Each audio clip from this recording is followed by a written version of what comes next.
Assalomu alaykum azizlar. Bugun ben Safarova Dildora Xorijiylar fakulteti ingliz tili o'qitish metodikasi katta o'qituvchisi bo'lib ishlab kelmoqdaman va bugun sizlar bilan madaniyatlararo muloqot va tilni o'qitish fani bo'yicha culture shock mavzusida video dars o'tmoqchiman.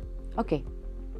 I'm Dildora Safarova, senior teacher at Jizzax State Pedagogical University Foreign Language Faculty. Today I'm going to give a lesson from my subject, culture shock.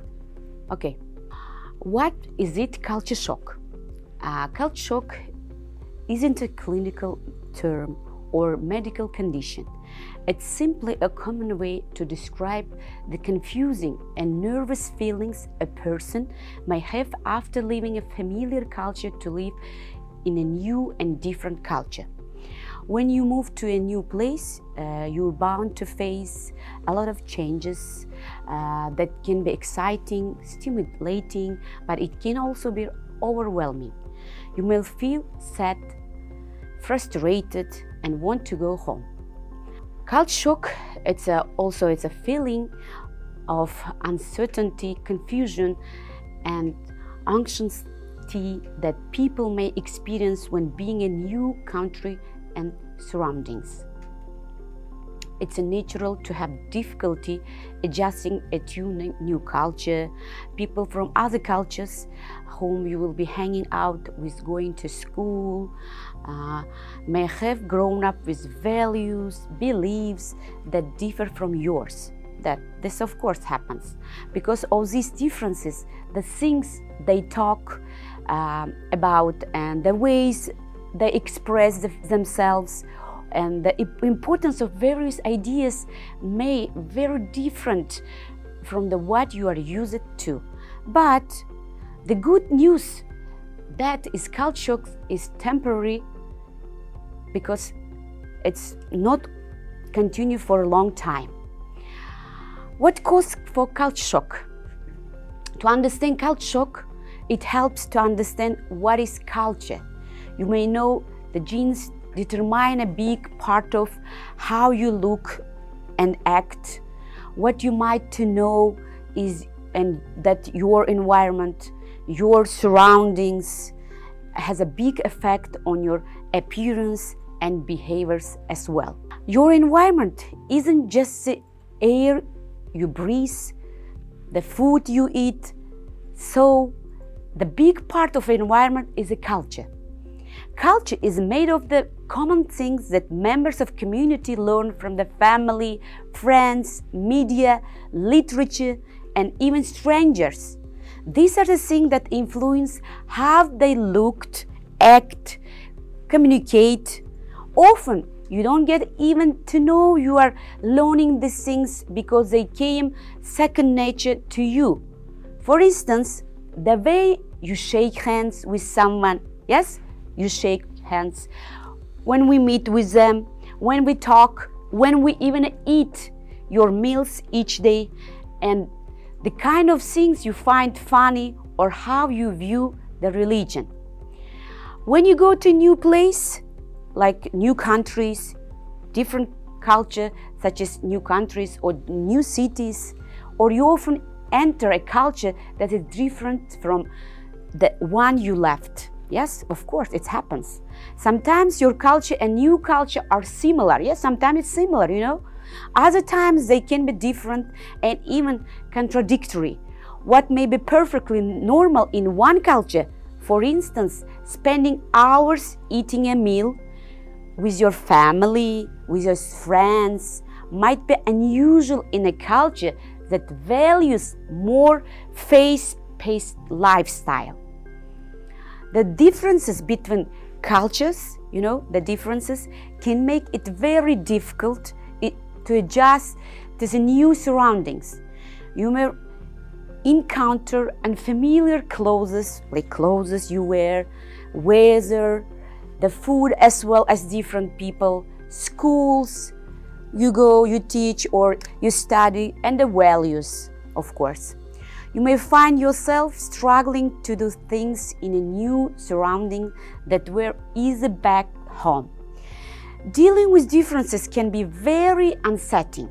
those feelings are part of adjusting a new culture. How does it feel? Let's go through the subject, through the theme, then I will explain all my own experience to you guys, okay? One person's adjustments to a new culture is not necessary like another's. In some situations, people are excited about their move, though they may feel a little sad about leaving important place, important people behind. They think of the move as new adventure, or they have become their new home, or they heard about great things about the place that will become their new home. Some people stay this way, but some people no. But difficulties adjusting often don't show up the right way. In some people, the excitement gives way to frustration as time goes on. They still have trouble understanding their new surroundings. Though people experience culture shock in different ways, these feelings are common.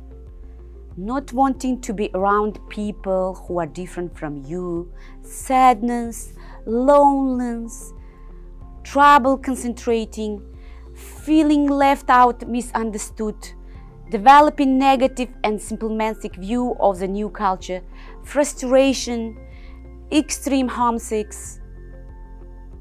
Okay, now I would like to tell you about my friend's experience. She was in the United States of America, and she left her home for I think for 9 months. But it was a really culture shock for her. For the first time in a new country, for the first time in a new place, you know what she said? No, I wanna leave the United States of America, because she was in a trouble. She was in like a homesick, She didn't want to see even the people or friends or classmates. She wanted to be back to her family. But after time, she said she was, kind of lonely, sad. At the same time, I was in the United States of America for my study, and we talked with her, I explained everything, but she said, no, I wanted to be back to my home.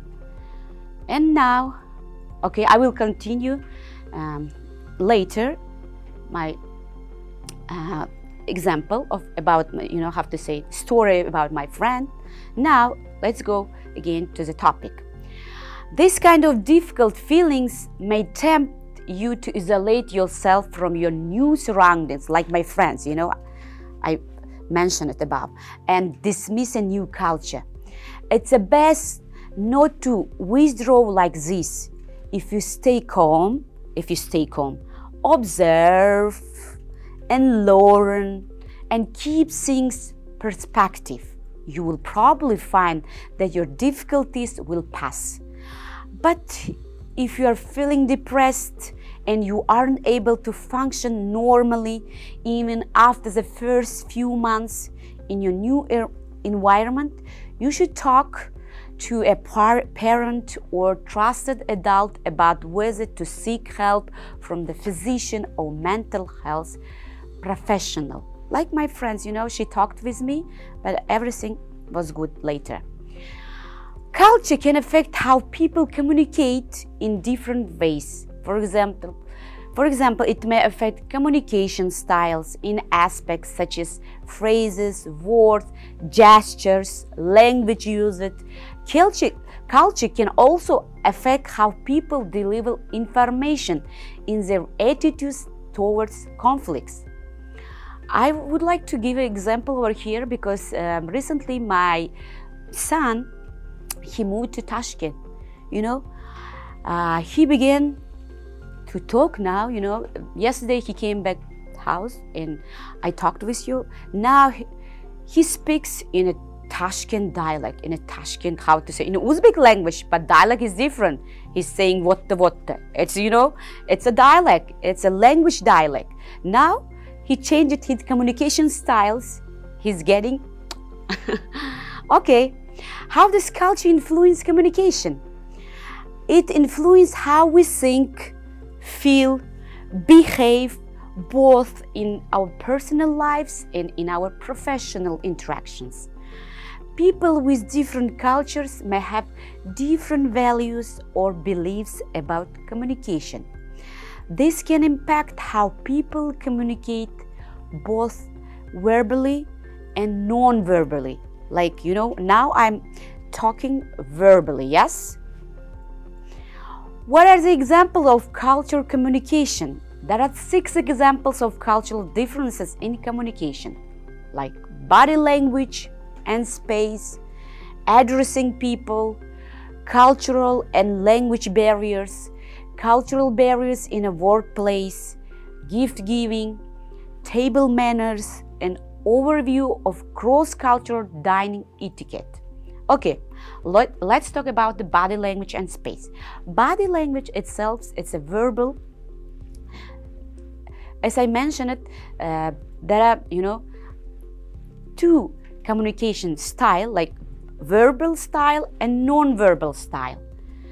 That's why, okay, body language, we use our, words, gestures, language, and verbally, to talk verbally.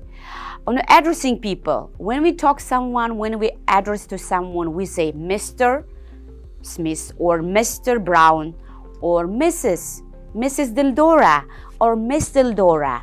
This is addressing people. Sometimes in Uzbekistan we call to the teachers, teacher, ustos, domla, like we're addressing people like that. It's in our culture in Uzbekistan. But in different cultures, they're different, addressing people. Cultural language barriers, we have a language barriers also, yes. Sometimes we are saying, sometimes at work we have a language barriers because we are not talking about their families, or sometimes we're not allowed even to talk about our personal lives. That's why there are cultural and language barriers everywhere. Cultural barriers in workplace, as I mentioned above.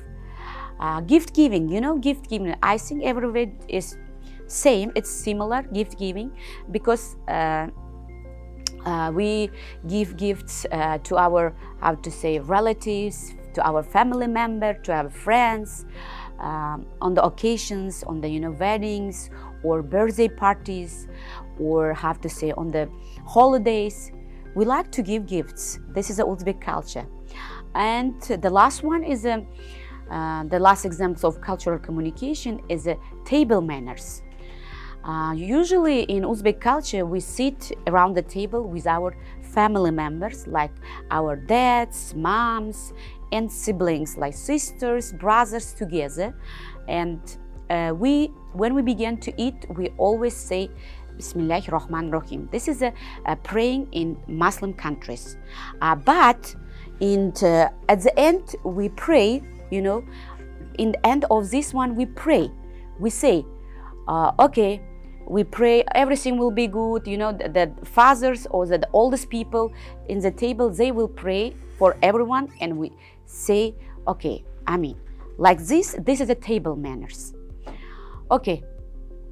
Now let's move to the 5 stages of culture shock. The first one is a honeymoon period. The second one is a culture shock time. The third one, first adjustment. Then the fourth one, the mental isolation. The last one is acceptance and integration. Okay, let's talk about the honeymoon period. For the honeymoon period, the term culture shock is a term that is often used to refer to the adjustment process that occurs when a student goes to live in a foreign country, like abroad. Upon arrival, the student feels happy, sometimes sad, and interested, learning about the new country and new language. This is called the honeymoon period. because they love the country for the first week, for the first month, maybe, I don't know, many, for the first days. They love country, they, love the, the school, they're interested in people, and they're happy. The second one is a culture shock time. For the second one, after the maybe couple of days, maybe couple of weeks, they begin with their, to be, get more stressful because of culture shock. After the honeymoon period, we call the things begin to get more stressful. The student will begin to feel the absence of familiar friends, family relatives, family members, places, and language and family. The student will often become extremely critical of the new culture, new situations, new people, and may need to ask to help to the many simple things that the student could do very easily and very quickly at home. The student usually feels very frustrated in small inconveniences and will often charm friends from the host country. This period is what is usually referred to as a culture shock. We may name it a culture shock because of the frustration and the effect that the period has one of the individuals, psychological and physical well-being. During this stage, the individuals will tend to feel unhappy, depressed, sad, or sometimes they get sick more easily. This is a culture shock time. This is not very easy period, This is a culture shock time. And the next step is the first step of culture shock time. It's a first adjustment. After the honeymoon time, after the culture shock time, then you will adjust for everything. We call this time the first adjustment. This is when a student can take care of daily needs such as shopping for food, getting mall, going to the bank, paying their bills. Then life becomes easier. However, the individual still feels lonely, isolated from family and friends, which can be very stressful. For the first adjustment time, after the culture shock time, I mentioned about my friend. She was a culture shock and she didn't want to see anyone. But time to time, she adjusted to everything, because she daily need to go for the shopping, buying foods, going to the bank and paying her bills. That's why she begin, that lives for her becomes easier. After this one is a mental isolation. Mental isolation, the time period for this stage is very unpredictable. Some students move through this stage very quickly, while others sadly they can be in this stage for years or never leave it, maybe, I don't know. The people who stay at this stage have no desire to learn anything about their new culture or the people from the host country. The mental isolation time is very difficult for everyone, but sometimes some of this moves through some of them very quickly, but some people, still, stay with them for years, maybe it never leave. I don't know. That's why mental isolation time, it's very difficult for everyone. Okay, the acceptance and integration.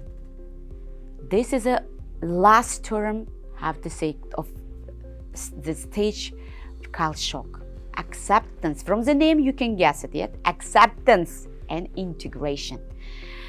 If it goes well, the student who is adjusting for new culture will move out of isolating and into the final stage of cultural adjustment, acceptance and integration.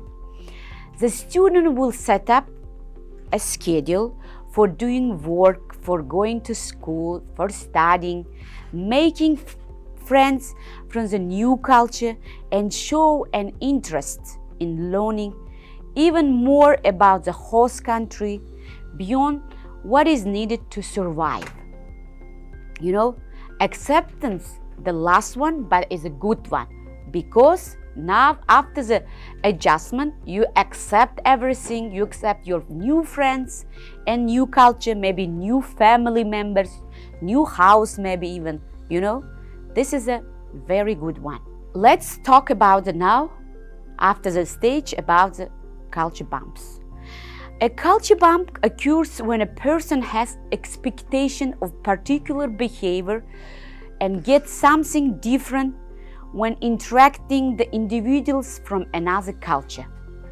Expectations, as used in the definition, refer to the expectations of normal behavior as learned in one's own culture.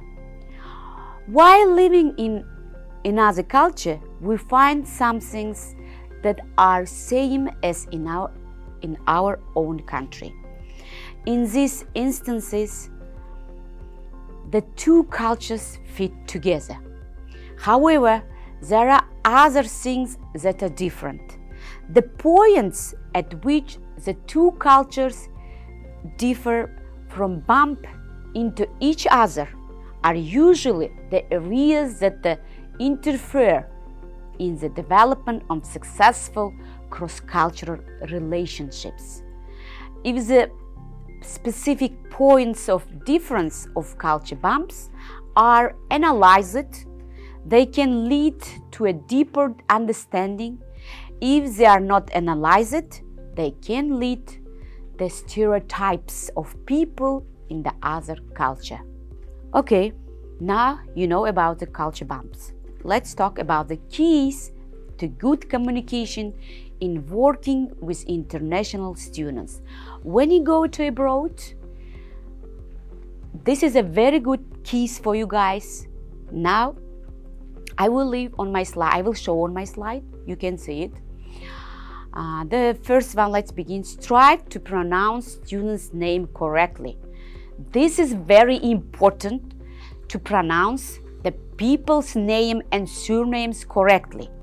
For example, if someone says my name incorrectly, like not in the right way, you know, Dildora, maybe sometimes they say Dildora, you know, I get upset. If someone says Dildora, oh, I said, oh, you are pronouncing very good, your pronunciation is very good, you know. It also affects the people's mood or feelings. The second one, learn about the students' backgrounds, country, and the culture. When you go to meet with your classmates, course mates, or have to say group mates, for the first time you will chat with them, you will have to say meet with them, you will have to say introduce yourself and where are they from, where are you from. Then you can ask them about their background, like country. Oh, you are from India, I know Shah Rukh Khan, you know, like, you know, such kind of things. Oh, I know Taj Mahal maybe, you know. And you say, oh, Diwali holiday, like culture. You have to respect, you know. You have to, that you are glad, you know, you are feeling very happy that she's from India. This is very important things. The third one, respect personal space. Oh, this is very important. Not in Uzbekistan, but in international countries, this is very important, to respect the personal area, the personal space, you know. Everyone, they want, you know, because of the lines, especially when you stay in the lines, you have to, you know, go through, you know, you have to 1 meter or 1 centimeter, have to say, you have to keep all these ones. That's why, you know, You should be respect the personal space and personal area. Okay, the first one, learn the cultural rules about touching. Oh, you have to learn about the rules and touching. Touching is very, I have to say, dangerous things. When you touch someone over there, oh, have to say, always polite with them. Learn the cultural rules about touching. First of all, when you go abroad, you have to learn about the cultural rules. Then, ask questions. You have to often ask questions from them. You have to ask questions. Oh, what is this? If you don't understand something, you have to ask them. You know that. And then listen to the answer. You have to carefully listen to the answer. You have always to listen the answers. Then you have to ask questions, or then you have to say your own opinions. Next one, the appreciate and use silence pause time.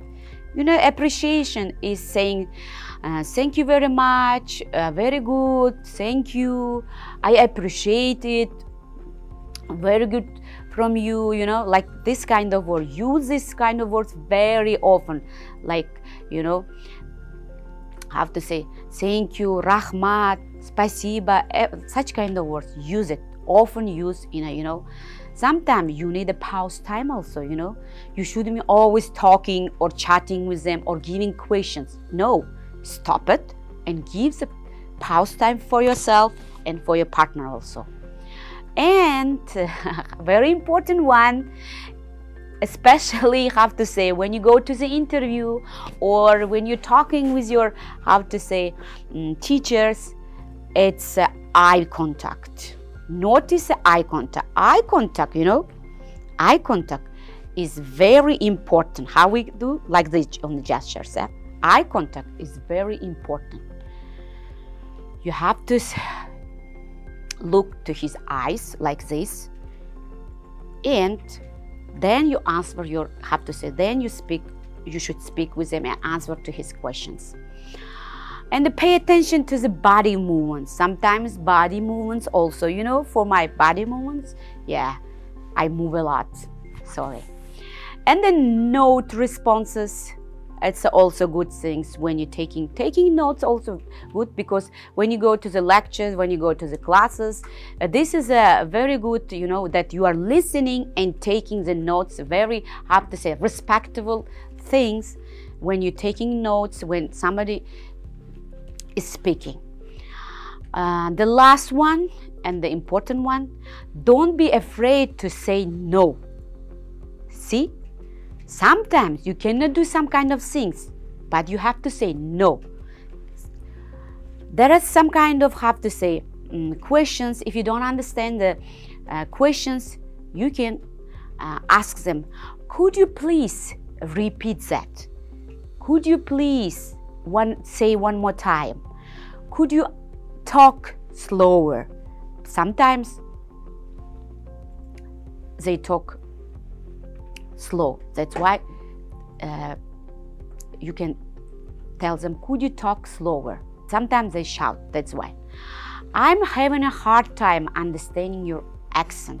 Sometimes it's a good thing. Sometimes, you know, there are a lot of Chinese, have to say, dialects, accents. Sometimes when you talk with in the abroad, when you talk with international students, they have an accent, you know.